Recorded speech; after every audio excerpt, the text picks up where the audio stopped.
If you had a phone or a tablet as a kid, chances are that you've played Pixel Gun 3D. It's the game that paved the way for the now $3 billion mobile FPS market. And just a few years ago, the game was sold for over $70 million.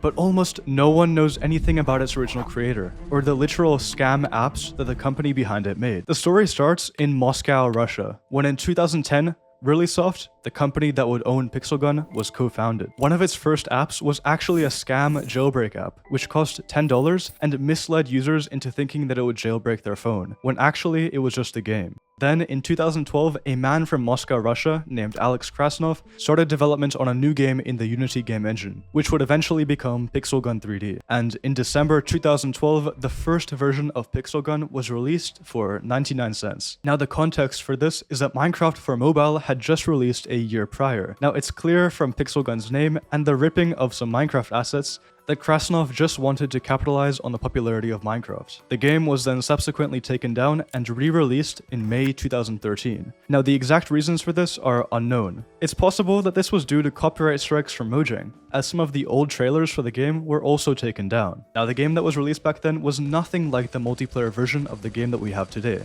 It only had one single-player mode with a couple of maps and weapons. A few months later, the owner of the game on the App Store changed from Alex Krasnov to Rilisoft, and the game's official website changed from Krasnov Apps to pixelgun3d.com. Now, all the information about Krasnov and the other founder have pretty much been scraped off the internet.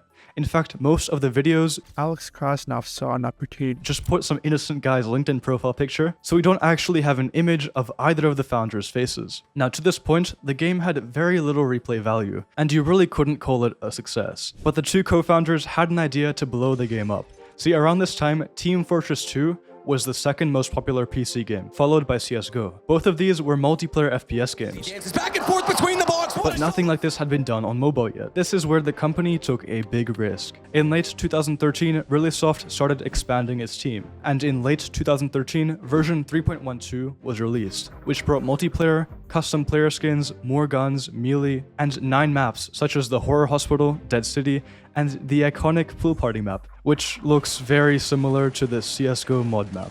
I'm sure it's a pure coincidence. So is this Creeper skin. The game was also made free to play around this time and instead relied on microtransactions, which for now could only be used to buy cosmetics. And following this update, the game's player base grew exponentially, as the idea of a multiplayer FPS for free on mobile was totally unique at this time. And the game continued to be updated. Version 4.0 added a survival mode, co-op mode, and the iconic Aztec temple map. 4.6 added hats and capes. 5.0.1 added the Deadly Games mode, a last man standing mode with chests similar to Minecraft's Hunger Games. 6.0 added the iconic Capture the Flag mode, where you have to cooperate with your team. And 7.1 added clans, which made the community even more dedicated. And the game constantly was updated with new guns and maps. And this is what many players remember as the golden age of Pixel Gun. The game grew rapidly in popularity, helped by content creators, and the team behind it grew to over 50 people. The game surpassed over 50 million players and became a titan in mobile gaming. The game was on top of the world. But this is where the problem started. See, 2016 is when many players remember Rilisoft going downhill, increasing prices of microtransactions, adding the gem system with overpowered guns that you could buy with the gems, and changing the entire studio name. But not many people understand why or what happened. So